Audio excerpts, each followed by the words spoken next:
ఏ మతమైనా, ఏ కులమైనా మనమంతా భారతీయులమే అంటూ సిపిఎం ఆధ్వర్యంలో సమైక్యత ర్యాలీ నిర్వహించారు.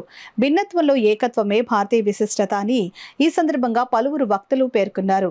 పెహల్గాం ఉగ్రదాడి నేపథ్యంలో దేశమంతా కేంద్ర ప్రభుత్వానికి అండగా నిలబడిందని వారు పేర్కొన్నారు. సిపిఎం ఆధ్వర్యంలో సోమవారం కాకినాడ జీజీహెచ్ ఎదురుగా ఉన్న మహాత్మా జ్యోతిరావు పూలే విగ్రహం వద్ద నుండి ఇంద్రపాలెం వంతెన ఎదురుగా ఉన్న బాబాసాహెబ్ అంబేద్కర్ విగ్రహం వరకు సమైక్యత ర్యాలీ నిర్వహించారు. ఈ సందర్భంగా సిపిఎం నగర కమిటీ సభ్యులు కె సత్యరాజు, అంబేద్కర్ ఉద్యమ సీనియర్ నేత ఐతాబతుల రామేశ్వరరావులు మాట్లాడుతూ భిన్నత్వంలో ఏకత్వమే భారతీయ విశిష్టత అని పేర్కొన్నారు.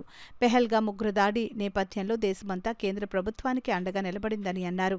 అయితే కేంద్ర పాలకులు మన దేశ సార్వభౌమత్వాన్ని అమెరికాకు తాకట్టు పెట్టడం శోచనీయమని అన్నారు. బీజేపీ మంత్రులు, నాయకులు, సైనిక అధికారుల పట్ల మాట్లాడుతున్న తీరు చాలా అభ్యంతరకరంగా ఉందని అన్నారు. దేశం కోసం ప్రాణాలర్పించిన సైనికులకు జోహార్లు అర్పిస్తున్నామని అన్నారు.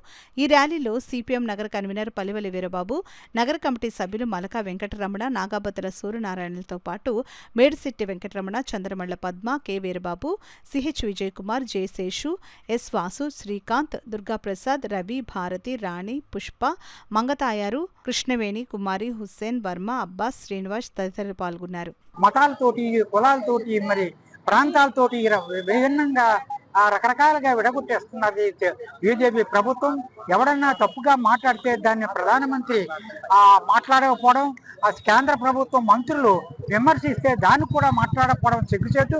అంచేత ఆ ప్రధానమంత్రిని కూడా మరి నువ్వు ఎందుకు వచ్చావు, మిమ్మల్ని ఎందుకు ఎన్నుకున్నాం, మేము ఈ ప్రధానమంత్రిని కానీ ముఖ్యమంత్రిని కానీ ఎందుకు ఎన్నుకున్నాం? ప్రజల క్షేమం గురించి, దేశ క్షేమం గురించి, రాష్ట్ర క్షేమం గురించి మేము మిమ్మల్ని అందరినీ ఎన్నుకున్నాం. కానీ మీరేం చేస్తున్నారు? అందరినీ కూడా విడగొట్టేసి మీ రాజకీయ లబ్ధి కోసం ఈ రకమైనటువంటి అమానుష్యమైన కార్యక్రమాలు చేపడుతున్నారు. అందుచేత మిత్రులారా, మనమందరం కూడా ఒక్క తాటి మీద వచ్చి మతం లేదు, కులం లేదు, అందరూ కూడా భారతీయులమే అని నినాదంతో భారతీయ జాతీయ జెండాను పట్టుకుని మనం ముందుకు వచ్చామంటే అదే దాని అర్థం. అంచేత మిత్రులారా, ఈ కార్యక్రమాన్ని నిర్వహించినటువంటి మిత్రులకు ధన్యవాదాలు చెప్తూ, బీజేపీ అనుయాయులుగా ఉన్న మంత్రులు ఈ ఉగ్రవాదాన్ని ఎదుర్కోవడానికి చేసినటువంటి సైనిక చర్యల్ని, సైనికాధికారుల్ని తూర్పోడబట్టేలాగా అవమానించే విధంగా మాట్లాడిన మంత్రుల్ని కోర్టు చివాట్లు పెట్టి వాళ్ళ మీద శిక్షలు వేయమని చెప్పినప్పటికీ కూడా ఈ దేశ ప్రధాని ఏమాత్రం ఖండించినటువంటి పరిస్థితి లేదు, వాళ్ళ మీద చర్య తీసుకున్నటువంటి పరిస్థితి లేదు.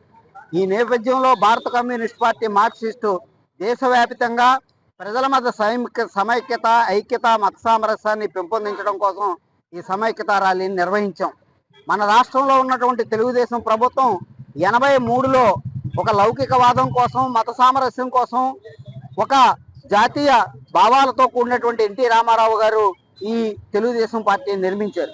అటువంటి తెలుగుదేశం పార్టీ ఈవేళ మతతత్వంతో కూడిన బీజేపీతో అంటకాగి ప్రజల మధ్య మత భావాలను రెచ్చగొట్టే చర్యల్ని సమర్థిస్తూ పాల్గొనడం కూడా మేము తీవ్రంగా ఖండిస్తున్నాం.